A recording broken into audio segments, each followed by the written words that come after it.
Good evening, Bob Paulson, 33378 Allenberry Drive, Solon.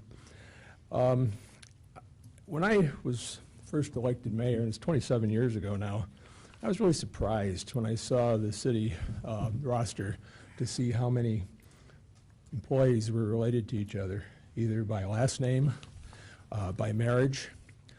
And what I was particularly, what was a wake-up call to me was when I had an employee in one department come to me and want me to fire her boss after he was there only a month. I told her I thought we needed to give it time. And because I didn't do what she wanted me to do, her sister, who worked in another department, probably hates me to this day. And those are very, very difficult situations for any mayor. The Recreation Commission, when I was mayor, when I first became mayor, had their kids working for the recreation. And they were the policy setting board at that time period for the Recreation Department. And the mayor couldn't hire a recreation director without consent of the Recreation Commission, yet you had all these kids working for the Recreation Department and their parents were on the board. I finally made a rule that unless the kids had water safety instructor licenses, which were skilled, that they probably ought not to work for the city, and I wouldn't let my daughters do the same thing all through high school and college.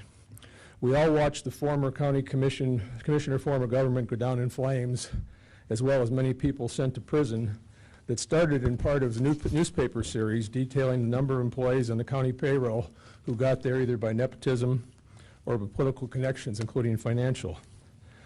And this pains me tonight because the issue I'm going to talk about and the people I'm going to talk about, it's not personal. But it brings me to the situations on the agenda today, that being the appointment of Nancy Stolarsky as the city full-time HR director that had been placed on the consent agenda up until a few minutes ago, which generally means suspension of the rules, no 3 readings, no public discussion of this appointment.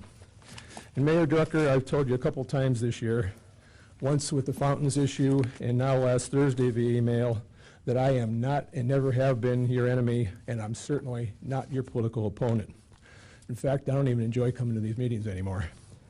I expressed my opinion to you that with Mrs. Stolarsky's husband, Lon, also being politically appointed by you as the city prosecutor, and a few years later as the assistant law director, that I would not do this unless Mr. Stolarsky would be willing to resign his position. And especially since obviously finding a municipal human resource director is more difficult than finding a municipal prosecutor, where there's often a waiting list for people who want to be prosecutor. I went on to comment there would be a conflict of interest for Mrs. Stolarsky to be involved in the human resource process on the front end, while her husband attended all grievance and disciplinary hearings on the back end. I stated this was fundamentally unfair to every city employee, not to mention the taxpayers who would be footing the bill for these 2 well-paid positions. Every current and former law director I have spoken with about this arrangement said it did not meet the smell test. So now if the city's way of rectifying this ethical conflict of interest is to alter the duties of the assistant law director / prosecutor so that the law director or other legal counsel would attend the hearings in his place where Mrs. Stolarsky is also present, that would automatically should set your ethical radar to tingling. In other words, if you have to change the current standard procedure and job duties to make this arrangement work, it should perhaps tell you that you shouldn't be doing this anyhow. Then to have the appointment on the agenda tonight under consent and emergency makes little sense, since this situation has been in effect since last fall when Mr. Kornoff resigned, or retired rather. Plus the fact that Lon Stolarsky, and it's a fact, has been one of the largest contributors to the mayor's campaign fund, especially in 2009, should automatically tell you that this deserves further scrutiny. Therefore, just like I did to Mayor Drucker, I suggest that you place this legislation on first reading and request a written opinion from the Ohio Ethics Commission about this specific situation. And I do not mean a general OEC policy regarding Ohio nepotism laws. I'm talking about this situation. If this administration sees nothing wrong with blurring the ethical lines in situations like this, then you, City Council, need to be the last line of defense on behalf of the employees and the taxpayers of the city. The easy thing to do in a situation like this especially with someone who's been your former colleague, some of your former colleagues, or that you know their family, or that perhaps they live in your ward, is to look the other way and vote for this tonight. But that's how Cuyahoga County got in trouble, because a lot of people knew what was going on, but they looked the other way. They went along to get along.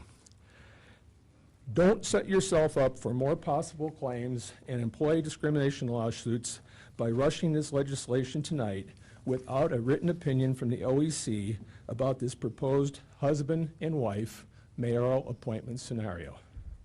You've been at this since last November. Another month or so isn't going to make any difference. Cover yourself and get that opinion on this specific situation. Thank you very much. Thank you. Any further comments? Okay. Hey, Rob, I don't know if you want to do it now or when we